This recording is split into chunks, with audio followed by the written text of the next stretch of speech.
And we are live. Hello, everyone. Welcome back to another live Antwoord Movie Mania. And what better way to kick off 2026 than to go live with my special guest today? Now, he's been in the movie business for over 40 years and has a massive horror following community behind him for bringing us such iconic posters as The Evil Dead, Evil Dead 2, and Nightmare on Elm Street, and a whole lot more things that we will get into along the way. So I would like to welcome my special guest, Graham Humphreys. Hello there. I can think of better ways to start the year, but I guess this will do then. I'll champion you. No, look, a massive thank you for coming on to this channel, because always with every guest that I have on, it always means a lot to me that you're taking time out of your day to come and chat someone like me on my channel that isn't a massive channel at all. So again, I just want to say thank you for coming on the channel. Well, I finished for the day anyway, so I'll be twiddling my thumbs watching shit TV otherwise. So no, I'm very happy to be talking to you. And yeah, I mean, I'm just sort of illustrator, and it's the honour is mine. I'm just excited to be able to chat to you, and then hopefully at least 2 other people will be listening in as well. Yeah, hopefully people will join us. I'm hoping to. Right, so my first question is, how has your day been? Well, this is my first probably full working day since the break. I mean, I did intend to do some work over Christmas, and then I went away for about 4 days down to Devon. So I got back on Friday thinking, right, I will start work this weekend. Then I thought Saturday, nah, and Sunday I thought, and then today I thought I better get down to it. So yeah, I've been working today, but I did go for a swim this afternoon though, just to just the legs. Blast out some of the cobwebs from the last few days. Yeah. Did you have a nice Christmas? Yeah, I hate Christmas generally, so I actually made sure that I stayed at home on my own. I saw family just before Christmas, and I've done this before, and I think it's great because I can do what I want, get up when I want, watch what I want, eat what I want. It's the one day a year where it's just mine and mine alone, and that's just fantastic for me. So to me, it's a perfect Christmas. But now I've spent the a couple of weeks leading up to Christmas, seeing friends, and did all the socializing you could possibly do for Christmas anyway, though. So it was kind of like just a chance just to do nothing at all, really. But yeah, so it's been a great time, and as I said, I went down to Devon, spent some time with some friends down there, and just a place I've not been to before. I've been to Devon many times, but not this particular location. So I did manage to find one kind of weird place which they, having been there for decades, had never actually realised existed. It's right on their doorstep. And then we went to the site of some ruined lighthouse, and then had a long discussion about, a nearby village had some famous witches which were put on trial and executed. So all the good stuff, really. No, yeah, I'd be interested in seeing stuff like that, because you only ever hear stuff like that in happens in Salem and everything, don't you? So it'd be nice to. No, I've got a nose for weird stuff, and even in the local church, I was managed to find at least 3 skull carvings. They're always there if you look hard enough. I was going to say, I might have to start looking in my church whenever I pop in. Right, so take us right back. When did you realise that you had a knack for drawing? I mean, literally, as soon as I picked up a crayon, I guess, though, it wouldn't have been a pencil. Pencils would have been far too dangerous then. Big chunky wax crayons are what everybody starts off with. But yeah, so as soon as I had a crayon in my hand, I just just started making marks, and it's like, it's like being a caveman, really. You kind of start off doing like, stick bison and handprints and things, then progress from there. So yeah, so probably, literally age 2, I guess, they probably. Like growing up, in your spare time, did you just keep practicing and practicing to like get better at doing it? Yeah, I guess so. I mean, weirdly, when I was going down to Wiltshire to see my family down there, somebody got in touch via Facebook, and it turned out there was somebody I knew at junior school, and they said, "Is this actually you?" And then said that they remember coming around to my mum's place after school, and we would sit there drawing together, probably the usual things: dinosaurs, volcanoes, Daleks, the usual kind of stuff. But so that it was something I was doing all the time, and summer holidays, I was quite a shy person, so I didn't really socialize very much with other kids. I was kind of very much, I wouldn't say loner completely, but no, I was very focused in what I enjoyed doing, which was drawing and actually making a lot of models as well. So, and aside from all the obvious stuff that every kid did at the time, it was like Airfix models, bloody planes and tanks and rockets, all the usual stuff, and dinosaurs if you were lucky, and then of course the Aurora monster kits. Aside from all of those, I was actually making my own stuff from scratch, just like the models of monsters and Daleks, just normal things. Can you remember the first like horror film that you watched that you got hooked on it, like on the franchise, like on the genre? Yeah, I can tell you exactly which film it was, and it was The Fiend Without a Face, black and white film, which I always thought was American. It's British, but it has some stop motion kind of brains and spinal cords in it, and it was. I think it was even shown on a Sunday afternoon. Weirdly, back in the day when you had about 2 channels, and so you were left with songs of praise or animated spinal cords. But I remember it had a big impact. I mean, obviously they kind of programmed it thinking it was a silly sort of B movie, but it's if you're a little kid, it's quite impactful and stuff like that. And probably that was the first what I would describe as horror film that I would have seen. All right, I haven't actually seen that, so I'll have to keep my eye out for it. It's a great film. Yeah, I think you'll enjoy it. It's kind of it's got a hint of Quatermass about it, I guess, and whether that was in any way any sort of influence, or whether it was just literally, I think, a film of its time, which I think we're probably all panicking about nuclear war and this is the Cold War, I guess, response in a way. So it kind of taps into a lot of fears of the time, post-war, Cold War, nuclear war, sort of anxieties. So I think it's just it fits in well with its time, and actually, I think you can see that we're going to be getting a lot more films like that coming up, I'd imagine, in the next year or so. All right, okay. Well, that's interesting. No, right.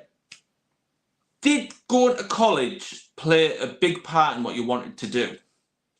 Oh yeah, absolutely. Well, I mean, I was heading in that direction already anyway, though. But I guess the thing is, what it did do was focus my work, focus my the craft as such, but also focus possibilities, and actually also eliminate other more fanciful kind of ideas. So it kind of it gave me a let's say commercial mind, if you will, and a lot of directions in terms of the skill sets required to do the work that I do. So it was a big, major bit of grounding in the basics of drawing skills, perspective, foreshortening. We did life drawing, and history of art as well, and color theories, all this kind of stuff, all basic art college stuff. I mean, I'm guessing it's going to be very different now because, of course, we're looking at 1976 to 1980. And, not a sniff of a desktop computer anywhere, barely had pocket calculators, let's be honest. Yeah. And, telephones were things that were stuck to the wall. You didn't carry them around in your pocket. So there was no internet and stuff. So, you weren't working on a screen at all. It was all physical, hands-on, practical stuff, which I'm very glad that I did do.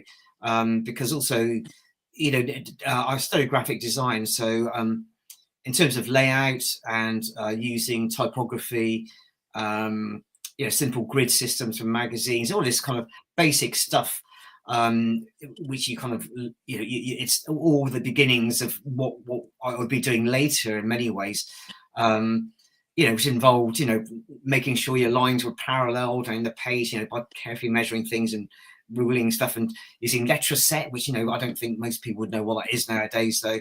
Rub down lettering, basically, and all these very basic things, which are the nuts and bolts of design, which the computer kind of just eliminates all that knowledge, really. So, I mean, nobody has to worry about drawing a straight line anymore, nobody has to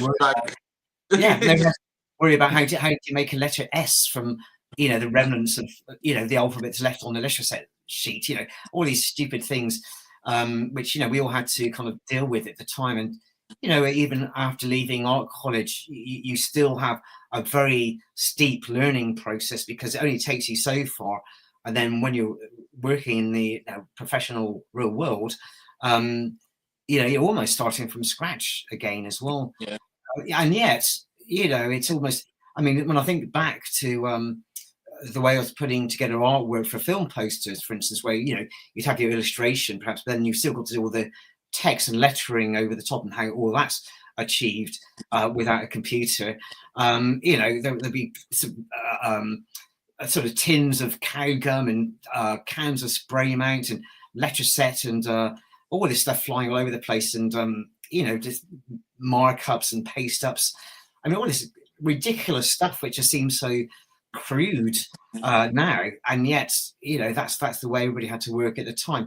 So a lot of those basic skills I did gain from art college, as well as the time in which to develop a style, which was very important as well there, because I went in very naive. I'd seen film posters and LP covers, stuff I liked, but understanding how those things are achieved, and also just this idea that everything is deadline driven, that it's very well indulging yourself, but that's kind of fine art in a way. When you start indulging yourself, you don't have a time limit, and you just do what you want to do, express yourself. Whereas within the commercial world, you have to be very focused, because you're usually answering a brief. A client's paying you to do this job, and you have to just really be sure that you're delivering what they want. It's how you get paid. It's how you make a living. Well, I'm just going to stop my question for a second there. With what you were just saying there, like how you learned everything, with everything that's like come out now, like computers and like graphic design, like all the apps and everything, have you had to adapt yourself, like your learning ways, to how you used to doing it? Oh, absolutely. I mean, we're doing it right now. I'm just sat on my, iMac, and the keyboard in front of me. But yeah, I mean, but you can see behind me, those are all old paintings. Yeah, I was going to ask you about them. Like, well, this is all the work over the last sort of 4 or 5 months, I guess. Though, as each job's finished, it gets rolled up and shoved in up there, and then eventually I'll kind of roll them all together, and I've got massive rolls of paintings just all stored away, because it's just the best way to store them, really. It's on it's a very flexible paper, and the paint is doesn't crack or anything because it's not used too thickly, so it's a good way of storing them, and it kind of protects them, I guess, to an extent from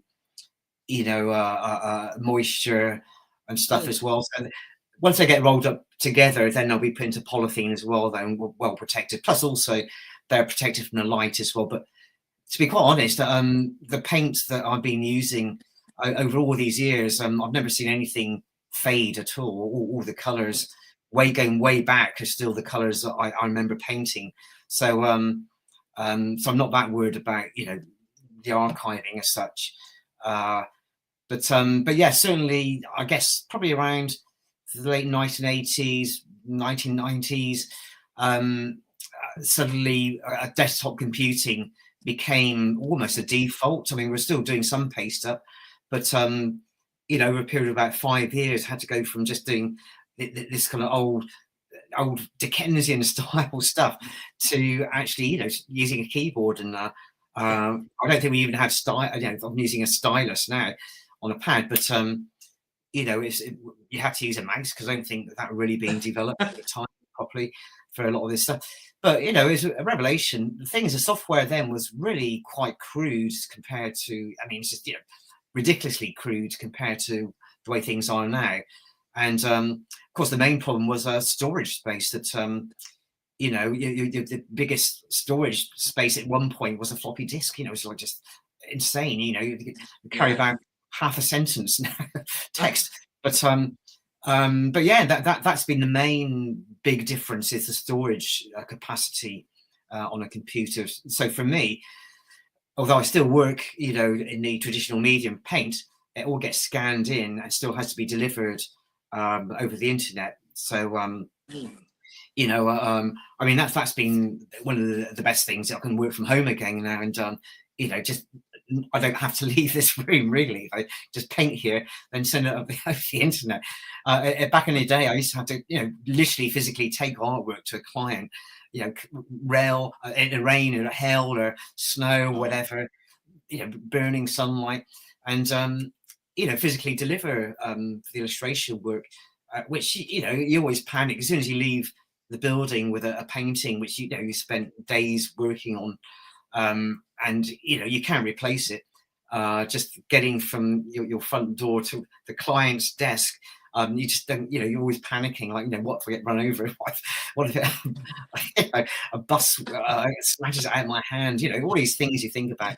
But so this has been the safest way to deliver stuff, and so, you know, I'm very happy to embrace the technology.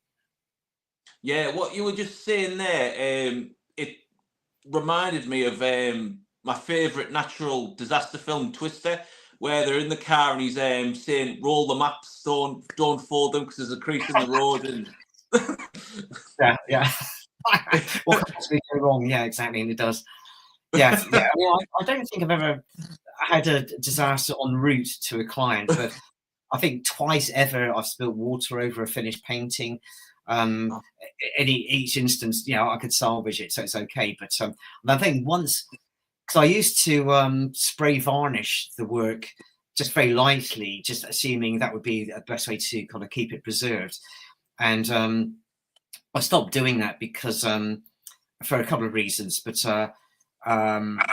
one of the things I did do was I just caught myself at the last minute. I had a can of matte black paint spray, and I was just about to spray the entire thing with black paint, basically, and then just something at the last minute just caught my eye and thought, oh my god, you know, just put it down, and I picked up the varnish instead. So yeah, almost a disaster. Right, when leaving college, like job wise, did you get a normal job while trying to pursue being an illustrator, or did you just manage to get straight into it? I don't know what a normal job is. But I mean, I understand what you're saying. You know, did I do, for instance, you know, waiting in a shop or something, a desk, or you know, I don't know, any number of options there, but no, because I was going to go freelance straight away, and I thought if I took on any full-time work or even part-time work, that would prevent me from, you know, if a commission came in, then I wouldn't be able to attend to it. I just wouldn't be able to do it. So I had to take that risk. I had to literally live with no money for you know, considerable period of time, and on, you know, the income from the few jobs that I was beginning to get in. So it was, you know, the first, you know, 20 years, I'd say, even were very, very tight, and you know, it was literally living on the, you know, the absolute sort of breadline. but that's all about being determined to do what you want to do. And within that period, there were some some good little moments in terms where a job would pay fairly well, and that would keep me going for a bit longer without an immediate panic. But within that period of time, sort of from 1980 to 2000, 20 years, all of these jobs which you would probably associate with me mostly happened in that period of time.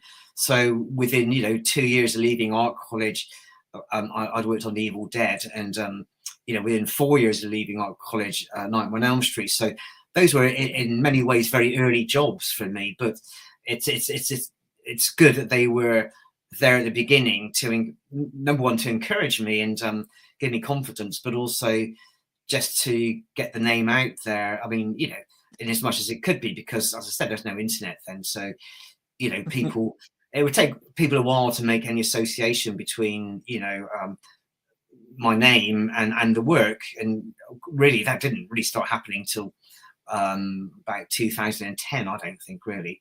But it's also, it took quite a while for people to understand that it was the same artist that did the work for The Evil Dead and Nightmare on Elm Street, because they're such different posters. So I mean, that was a good thing in many ways, because once people made that association, they realized that I could be quite versatile in terms of the type of work I did, from sort of cartoony, humorous stuff through to wouldn't say photorealism, but stuff that was more representative, I guess, with portraiture. Yeah. So let's get into The Evil Dead, because a lot of horror communities, and like everyone who loves horror loves this franchise. So when I told my mum that I was interviewing you, and she was like, oh my god, this was the first VHS that me and your dad watched. I was like oh, okay. But right, so firstly, who reached out to you about doing this poster? Well, oddly, I reached out to them only by accident, really, because I used to take my folio around to show people all the time, because it's when you don't have a lot of work, what you have to do is look for work. So one of the potential clients I went to was Palace Pictures, who just literally kickstarted their company the year before, I believe, if not that year. And it was just just a weird lucky coincidence that I happened to go and see them at the point where they're just about to acquire The Evil Dead for distribution. So they saw my work, and then 2 weeks later called me back to say, we've got a film that we'd like you to see, with you to doing a poster. And so that was The Evil Dead. So it's just, had I been there a month before, perhaps I might have been forgotten. Had I gone there 2 weeks later, it would have gone to somebody else. So, it's all happy coincidence and luck, a lot of luck. Right, with Sam Raimi's name attached to it, were you excited to be a part of it, or was he not a big name yet? Well, I don't think he's known, to be honest. I mean, it wasn't ever going to be a franchise. It was just a one-off film. In some ways, it was probably Sam Raimi's calling card, I guess, for some serious film work, and probably, I don't think they anticipated its success, and certainly I didn't, and I don't think even Palace Pictures did at that time. I think it was just a fun B movie, spoof horror, kind of much in the style of a sort of 1950s kind of B movie, but in full Hammer horror color.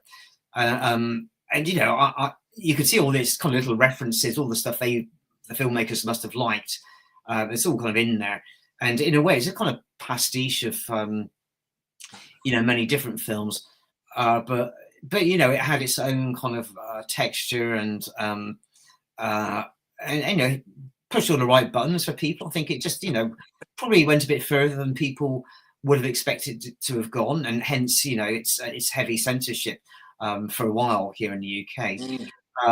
But yeah, it was just one of those weird things that it was a job I did for not very much money, I have to say, and then expected, you know, that to disappear after about a month, and then, you know, hopefully more work would come, but I didn't ever expect to see the poster or the film again. And then, you know, suddenly it just kind of took off for this thing. And, you know, within about 2 years, I was working on a poster for Evil Dead 2. And, you know, it's just one of those things that it just keeps coming back, because although I didn't work on any other part of the franchise after that, it's you know, it's a print that people will still buy from me as something that, you know, that relates to their childhood, or even, you know, people who weren't born, you know, when the film was out there. It's just one of those things. It's become a classic in the same way when I was at art college. You know, a classic film then would have been, you know, sort of 1930s black and white Universal horror film.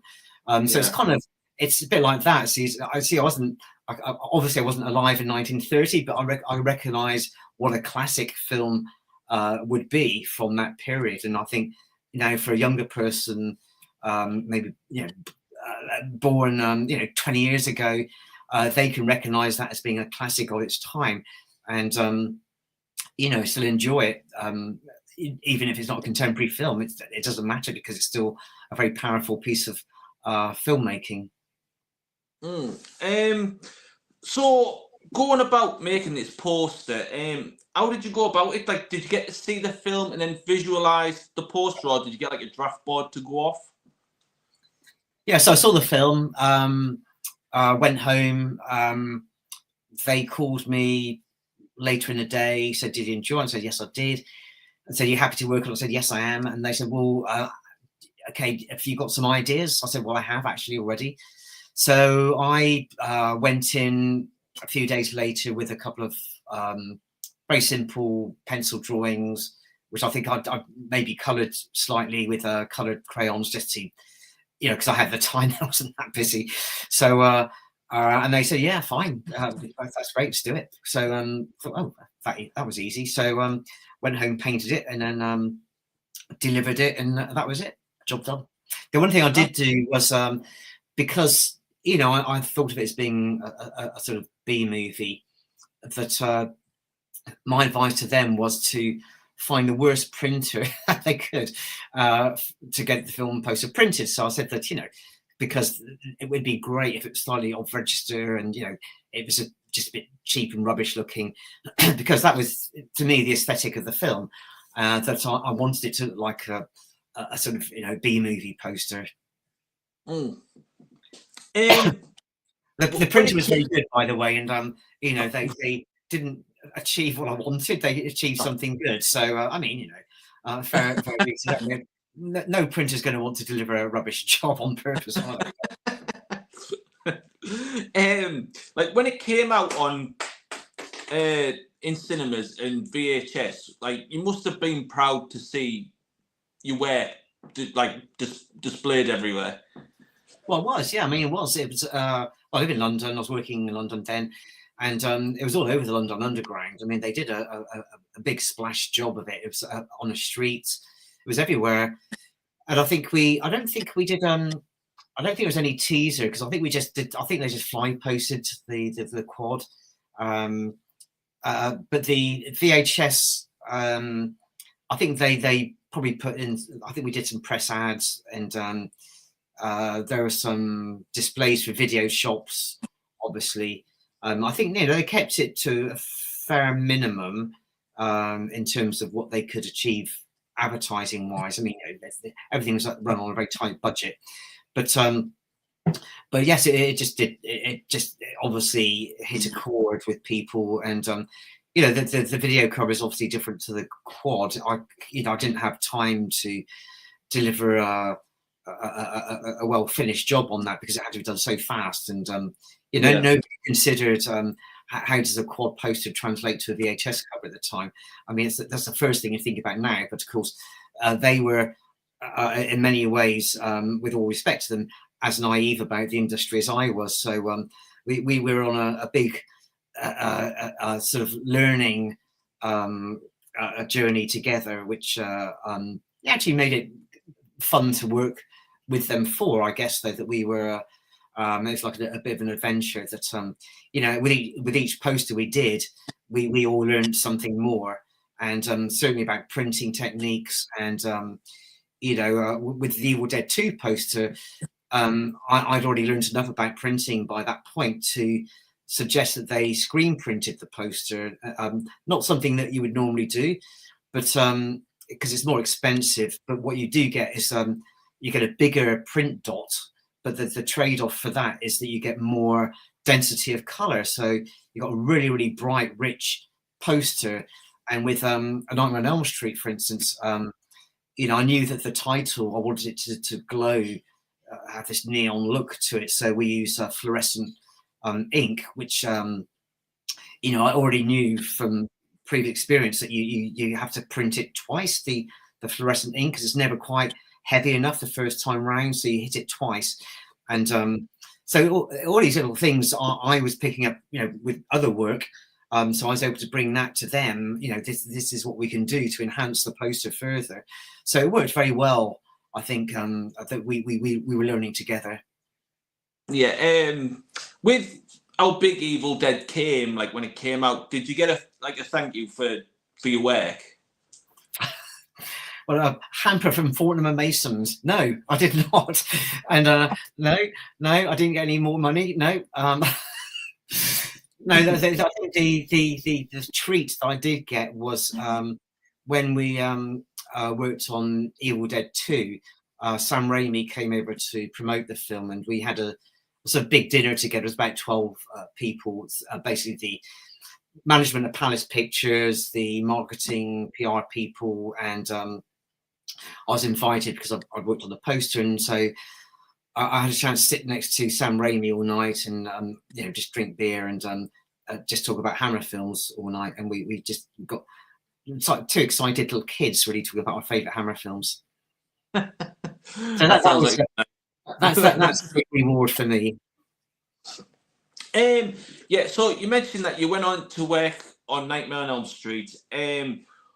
How different was it? Because Evil Dead's a completely different film altogether. How different was it to working on that poster than to Evil Dead? Well, they didn't want me to work on it for a start. But it defaulted to a friend of mine I'd been at art college with, actually. He'd set up a company with somebody else he'd been working with at another company. So they kind of pulled resources and set up their own company. And I thought I was doing them a favour by introducing them to Palace Pictures. And of course, the first thing they did was cut me out of the whole equation. So, but anyway, they got the poster for Nightmare on Elm Street, but then they said, well, actually, Graham's probably the best person to handle this. It should be an illustration. And so they kind of, I ended up back there anyway. So it wasn't too bad after all. We got to remain friends. But yeah, so I think they were just worried that I would deliver something sort of, again, a bit more B-movie and colourful and more playful than the film was, intending to be. And I ended up showing them a couple of book covers I'd worked on that year, and they were quite serious bits of portraiture and quite for me at the time quite mature pieces of work, I guess. Though they weren't cartoony, they weren't sort of humorous, they were just quite straight pieces of work. So I think that convinced them that I could handle the job, and I think once again I'm glad that we both found our ground again, and again learned from each other. I learned more about what their expectations were from posters and how we could go forward on other projects to come, knowing that I could actually work in a different kind of way to the way they always thought was the one way I could work, if you like. And of course that really ultimately extended into Photoshop work at a later point as well. So we've had the whole a whole gamut of, you know, kind of just me slapping stuff together, a bit of paint together with Evil Dead, and then you know, doing sort of highly polished Photoshop work as well. I mean, the only reason I did the Photoshop stuff was because nobody wanted to use illustration for a good period of about 8 years or so. I mean, I guess, you know, new technology comes along and the novelty is just too appealing for people. They just can't help themselves. So they think, well, obviously this is the future. Who wants to employ an illustrator again ever? Well, I get the last laugh because I've never been busier than I am right now. So, good. It's good that you're keeping busy. Like, that is still a need for it. Yeah, there's the proof. Right, so you've created loads of iconic posters from, you said, Evil Dead, from Dusk Till Dawn, which I love that film. From all the posters that you've worked on, which has been your favourite to watch? Well, the film itself? Yeah, like from all the ones that you've ever worked on, which has been your favourite to watch? Well, in terms of the, you know, cinema experience, and then just going on to do a poster. Yeah, I mean, probably The Evil Dead, simply because it was the least expected film I was going to see, and probably, you know, ultimately the one which gave me a career. But I mean, I knew when I saw it that it was a different film, that it would actually hit the right target as such. And really, part of the poster design was about actually identifying the target audience and kind of knowing what would appeal. And so for that reason, you know, it just, for me, it was just right at the time. It was just perfect for me at the very beginning of my career, and the sort of music I liked and the place I was going to, and just so many cultural things. So that really was just a perfect moment in time for me. And so the film remains very special to me. And, you know, there was a screening, I think it was not maybe last year or the year before, at the National Film Theatre, and I was asked to do an introduction for it, and this is part of a season of films based on the Scala Cinema programming. So The Evil Dead was a regular feature at the Scala Cinema in their programming. Yeah, probably once a month you'd probably see it on the program. So I had a chance just to talk about very briefly about what the film meant to me, as a few bits of information which I had to then, you know, learn myself, because I didn't know the full story about the making of The Evil Dead. I mean, I knew bits and pieces, but there were a few you know, lovely bits of information which I could add in just to make the talk a bit more interesting, and yeah, hopefully make it humorous as well, but also giving it a cultural context as well, because I think that's quite important. I think people look at an older film, they have to understand the context in which that film was made, what was going on culturally at the time, whether it's politics, other horror films, what the technology was, what was available, what the budget was. So many things, you know, make a film what it is. And sometimes it is just that for the lack of many of those things, the film works so much better, because, you know, The Evil Dead, if that had been presented as a big budget film with mainstream actors, it would have been rubbish. You know, because part of its charm was that you didn't know any of the people in it. You didn't know who the director was. You didn't know where it was going to go, what to expect. And, you know, it's the need for very simple and cheap practical effects just gave it a sort of a feel which it would not have had otherwise. Oh, fair enough. But so, apart from doing like movie posters and everything, you've gone from then you went on to doing illustration for book covers. The Lost Boys, Lost in the Shadows, Fright Night, You're So Cool, Brewster, which I love. Fright Night. It's like pretty much up there with my favourite vampire film, because it's just, that has got like you say, it's got B movie, but it's top notch B cheese horror all mixed into one, which I love. What was it like? What was it like making that transition, like, into books? Well, I had worked on book covers from the very beginning when I left art college. So for me, it wasn't a new area at all. Though the thing is, when you're working on an illustration, I mean, if you're doing a film poster or you're doing a book cover, you're basically doing the same thing. You're kind of basically trying to encapsulate the contents with one single image. So, so yes, I've done a lot of book covers way back in the early 80s, and doing these, which were more were based on films. I mean, Friday Night, Lost Boys. It was almost like being able to do a film poster for those projects, and because I hadn't, there wasn't a chance to do that at the time. I wasn't, I didn't have a name for myself in America at all, and nobody's going to give me the money to do a poster for a big budget film. So so those book covers were quite a nice way just to sort of, is my revenge in a way, I guess, though. But those were all done through a friend of mine, Gary Smart, and cult screenings, and I'd been a guest at a couple of their events, and so they kind of knew me personally at that point, and I think they felt very comfortable asking me to do those bits of work. They knew I loved the films as well. Plus, also I was willing to, do rates for mates, and so I think that kind of helped move things along a bit as well.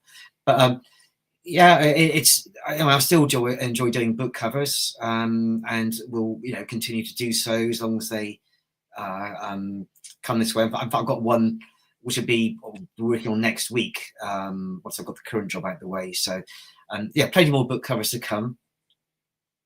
All right. You did bring out a book, like one of your many books, called Drawing Blood.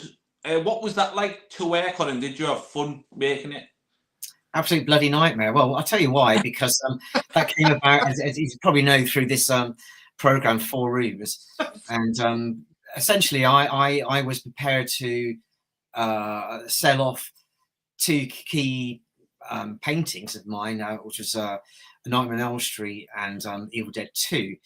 I didn't want to lose the Evil Dead painting or Freddy's Revenge, but I thought, well, if I can make enough money, I can fund an exhibition and fund a book. Because I want to do a book which would be, compilation of all the work I've been doing up to that point, but also have some, written contributions from people, talk about the work, put it in context, a bit about the cultural background to everything, but also, with this, I guess, noble idea that I can inspire other people to do their own work as well, and actually, just let people know that actually you don't have to come from a wealthy background, you don't have to have, all these amazing connections and stuff. It's just stuff you just plug out, and you can get there if you really want to, if you got the work ethic.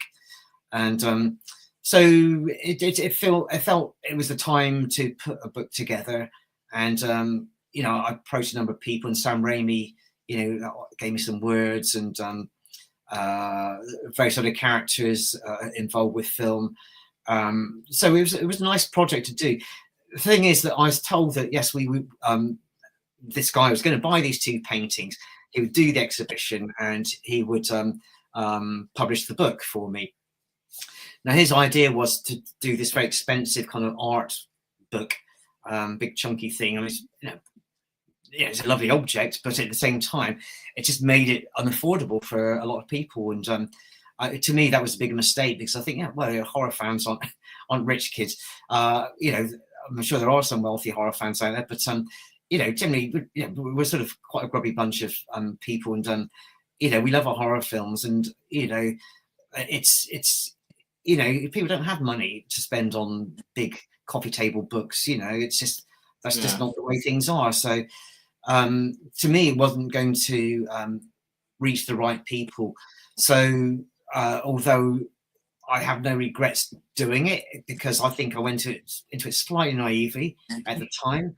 The book is there. There are still copies out there, new copies. If anybody wants to, drop 100 and whatever, 50 quid on a book. But it's when I was approached about doing another book, a further compilation which was priced at a reasonable price point, I jumped at it because I thought, well, I've done a lot of work since that first book, and thought I could offer, number one, a lot of a bigger body of better paintings, and some other interesting contributions from people I'd worked with as well. Whether that be something like Victoria Price, Sarah Karloff and Baker Stoker, links to the old Universal stable, if you like, and a few other sort of interesting contributors as well. So Hung, Drawn, Executed was the book which I sort of think is probably the better item certainly in terms of value for money, but for a horror fan. And then the follow-up book, Nightmare on One Sheet, which is still available. I think the first Hung, Drawn, Executed might be out of print. Probably still copies in circulation, but essentially it's out of print.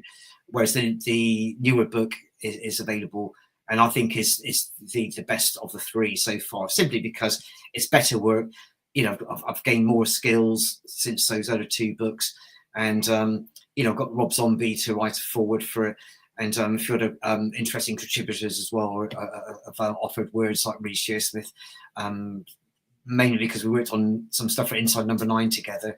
So I think it's the best of the three, and hopefully, fingers crossed, if the publisher's willing, then we'll go to a third book in that series, which again, I've got enough for a third book already.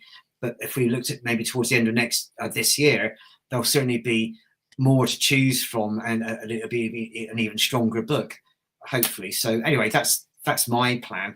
Whether it actually comes to fruition or not is another matter. All right. Finally, are you working on anything right now that you might be able to... Surely. Are you working on anything right now that you might be able to tease us with? I am working on something right now, but I can't tell you about it. But no, I've got a list of jobs. Currently listed about 15 at the moment, I think. So I'm going to be, it's going to busy first half of the year for definite, and then with stuff penciled in for later as well. But what can I tell you? There are a couple of book covers. There's some Blu-ray covers, or 4K, I guess now. There are definitely some alternative movie posters. That seems to be something which has been quite an important part of the work of the last few years. So there's some good titles, recognizable titles. So it'd be my interpretations of those films, and some of them are sort of 80s classics, some not. At least one hopefully will be something which came out last year, but my own version of that. So and then hopefully some soundtrack, more soundtrack cover work as well, and a few surprises as well, which are in the pipeline already. So I can't tell you any more because everything's confidential, of course.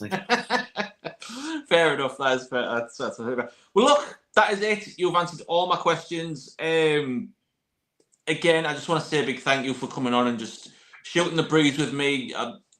I'm so happy to learn about your career, finding out loads of interesting stories about you. So again, thank you so much. My pleasure. My pleasure.